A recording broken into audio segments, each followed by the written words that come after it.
Anak-anak kelas 4, hari ini kita telah tahu apa isi dari 10 perintah Allah. Tapi itu ada di zaman Nabi Musa. Ya. Jadi untuk sekarang kita akan melihat bagaimana cara kita menaati 10 perintah Allah dalam kehidupan kita sehari-hari. Mari kita simak. Pertama, akulah Tuhan Allahmu. Jangan menyembah berhala, berbaktilah kepadaku saja dan cintailah aku lebih dari segala sesuatu. Kalian semua melihat, di sini ada beberapa anak yang sangat fokus sama gadgetnya mereka masing-masing. Ataupun itu PlayStation yang mereka punya. Tapi kamu lihat, di sebelah kanan itu ada satu anak yang sebenarnya dia ingin tahu. Mungkin karena sebenarnya dia mengatakan sesuatu, bilang hai atau saya ingin pinjam, tapi karena dua anak yang lainnya itu tidak menghiraukan, ya, apa yang terjadi? Mereka asik dengan sesuatu yang dipegang. Mereka membiarkan keadaan sekitarnya itu. Keadaan sekitarnya apa? Ya, anak yang ada di sebelah kanannya itu.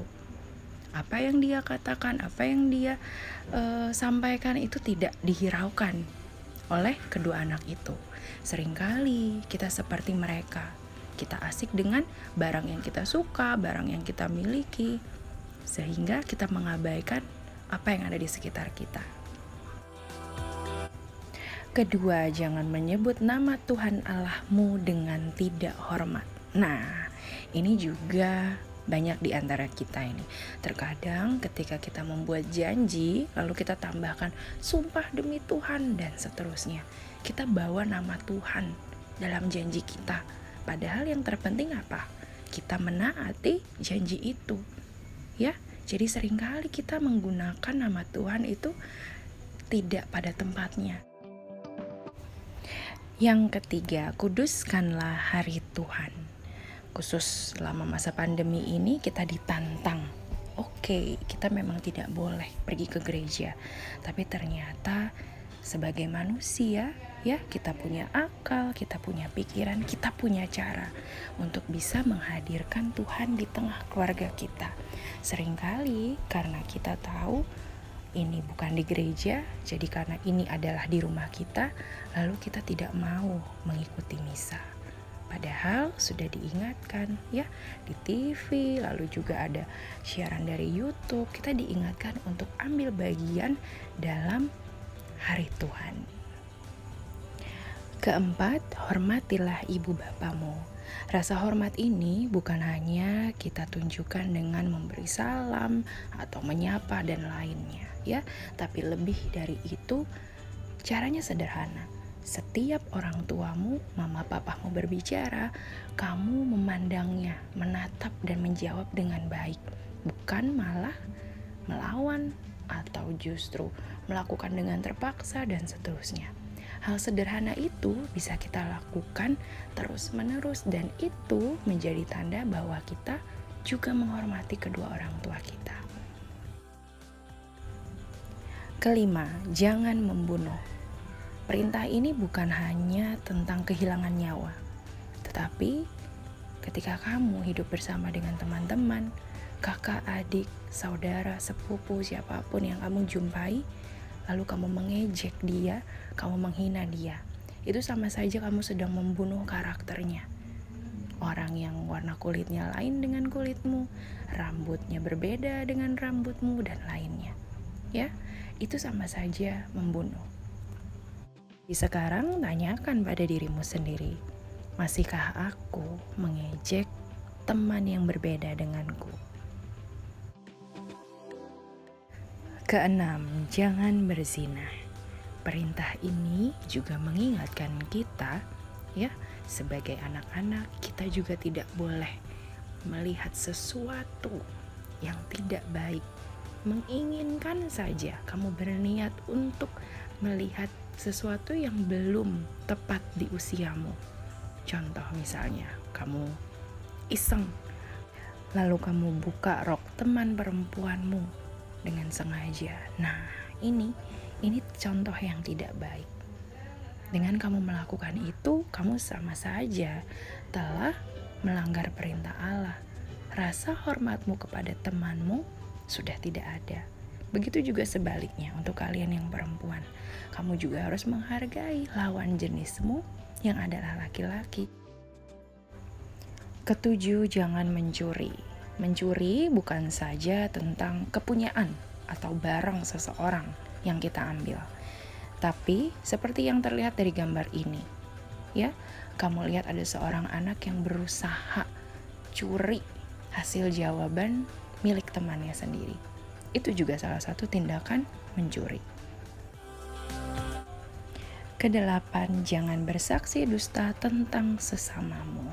Seringkali ketika kamu ditanya oleh bapak ibu guru, misalnya tentang suatu kejadian yang kamu lihat, lalu kamu terdesak atau kamu terpaksa untuk mengatakan hal yang tidak jujur hanya demi menyelamatkan temanmu, misalnya supaya temanmu tidak dihukum. Ini juga salah satu tindakan yang tidak baik. Walaupun tadi kamu berpikir, saya tidak mau teman saya itu dimarahi dan sebagainya. Tapi ternyata jawabanmu ya atau tanggapanmu kepada bapak ibu guru itu ternyata sesuatu yang tidak baik karena kamu telah berbohong, tidak mengatakan yang sebenarnya. Kesembilan, jangan mengingini istri sesamamu. Perintah ini ada karena zaman dulu lebih banyak jumlah pria ya dibandingkan wanita. Jadi dituliskan atau dikisahkan jangan mengingini istri sesamamu. Berarti itu hanya untuk mereka yang laki-laki ya Bu? Atau mereka yang sudah memiliki istri ya? Bukan. Kita bisa merenungkannya dalam kehidupan sehari-hari seperti ini. Mengingini milik orang lain, istri sesamamu, berarti kepunyaan orang lain. Kalau misalnya kamu lihat dari gambar ini, ada seorang anak laki-laki yang merebut boneka dari anak perempuan. Boneka itu kan identik dengan permainan anak perempuan, iya kan? Bukan anak laki-laki.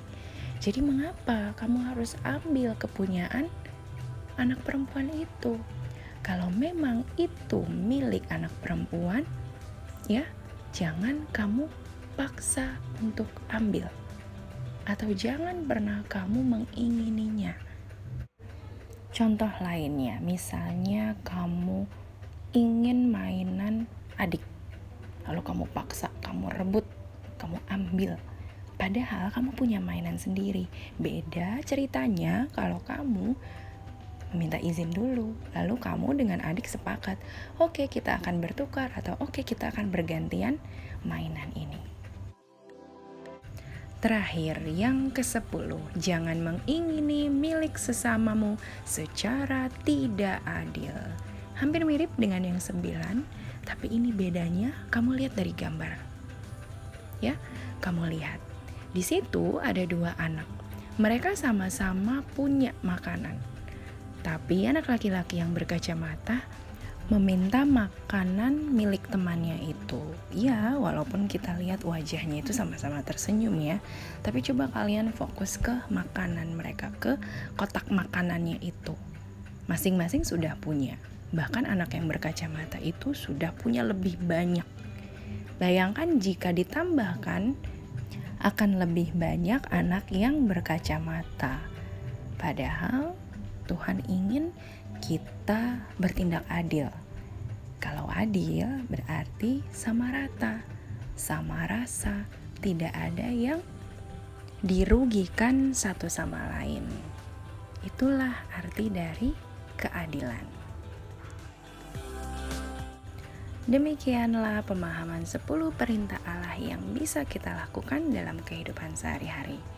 Ibu percaya anak kelas 4 dapat melakukannya dengan sungguh-sungguh. Dan semangat menaati 10 perintah Allah. Tuhan memberkati.